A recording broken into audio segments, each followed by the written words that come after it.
Olá, sou José Luiz, professor da Faculdade São Francisco de Assis. Nossa aula de hoje, dando seguimento à série Ativos Intangíveis, é sobre a contabilidade na sociedade do conhecimento. Em uma abordagem sistêmica, as organizações são entendidas como sistemas abertos e dinâmicos, ou seja, vários subsistemas interagindo entre si e trocando as relações com o meio externo, por meio de uma troca mútua de materiais, tecnologias de informação e conhecimentos. Tem-se então, na contabilidade, um elo de ligação entre esses subsistemas internos da organização e a sua interação com o meio externo. Ou seja, a contabilidade, nessa abordagem sistêmica, é considerada então um grande banco de dados. Em razão disso, a contabilidade deve atender tanto às necessidades de informação de seus usuários internos quanto externos, tais como governo, sindicato, acionistas e a sociedade, entre outros. Para que a contabilidade então alcance esse objetivo, é necessário estudos, registros, controle do patrimônio e das mutações que nele ocorrem, a fim de demonstrar o resultado objetivo pela gestão, a performance da gestão, observada especialmente na demonstração do resultado do período. A situação econômica financeira da empresa, observada especialmente no balanço patrimonial, e de fluxos de caixa, que é observado na demonstração do fluxo de caixa da entidade. A seguir aqui será apresentado um cenário evolutivo do conhecimento contábil a partir das 4 sociedades apontadas por Crawford. Então, vamos ver aqui como Crawford definiu então esse cenário evolutivo da contabilidade. Segundo ela, na sociedade primitiva, o cenário mundial era de que a economia era baseada na agricultura e na pecuária, individual ou restrita a pequenos grupos. Em relação aos reflexos na contabilidade, então, nessa sociedade primitiva, Crawford cita que não havia nenhum reflexo, apenas a contagem física dos bens, através de um inventário periódico.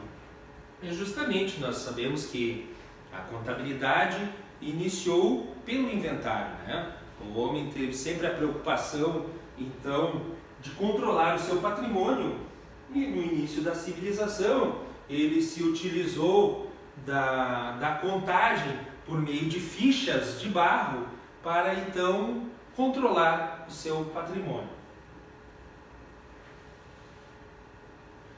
Já na sociedade agrícola, o cenário mundial passou a ser de uma economia baseada na agricultura, o método de produção artesanal, né? Início então das relações comerciais com o advento das descobertas marítimas e surgindo então a formação de sociedades comerciais denominadas então de comandita. O reflexo então na contabilidade foi a necessidade de um controle mais apurado em virtude das expedições marítimas. Os investimentos eram contabilizados no início das expedições e o resultado era apurado somente após a venda das mercadorias, para atender então tanto as necessidades do sócio quanto do Estado, para em termos de controle de impostos. Nessa mesma época da sociedade agrícola é que surgiram as primeiras questões judiciais relacionadas ao goodwill e que se referiam a terras. Nós vimos lá em 1571, naquela obra do Percy de Lake, em aulas anteriores.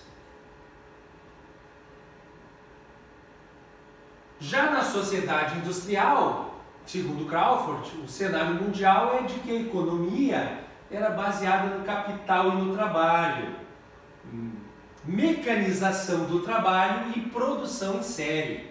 Formação, então, nessa época, de grandes entidades na área industrial e na prestação de serviços.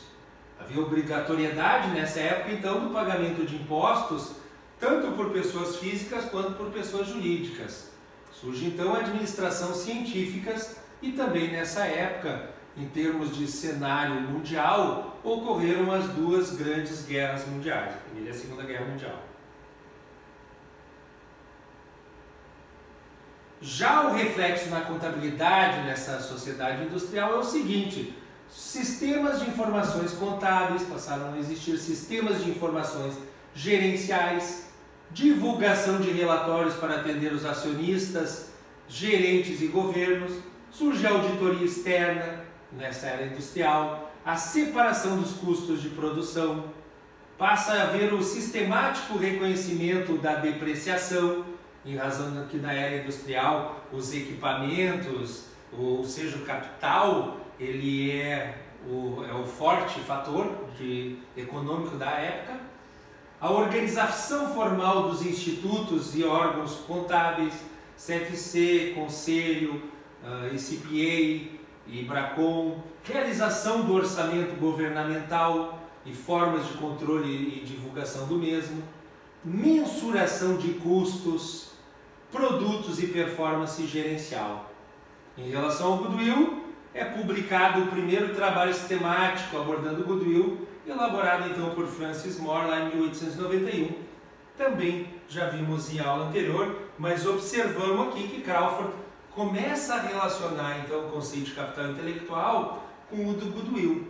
Coloca sempre o goodwill junto, como se para ela o conceito de goodwill houvesse evoluído para o de capital intelectual.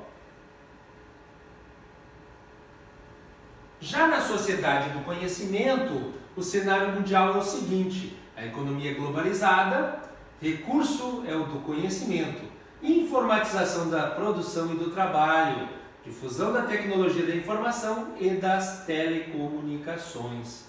Em relação então ao reflexo na contabilidade, nessa sociedade do conhecimento, Crawford cita a necessidade de harmonização das normas internacionais de contabilidade. Então observe, já que a economia é globalizada, há que haver uma harmonização, segundo ela, das normas. Hoje nós sabemos que há uma convergência na realidade para as normas internacionais, né?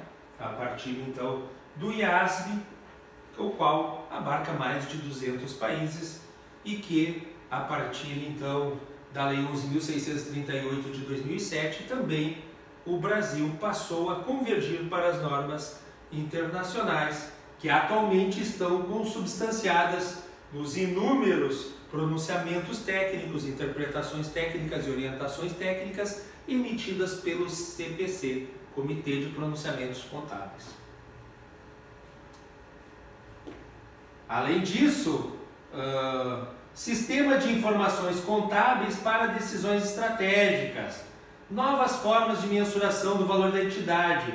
Então, passamos a praticamente reduzir a utilização do custo histórico como base de mensuração e utilizar o valor justo em seu lugar.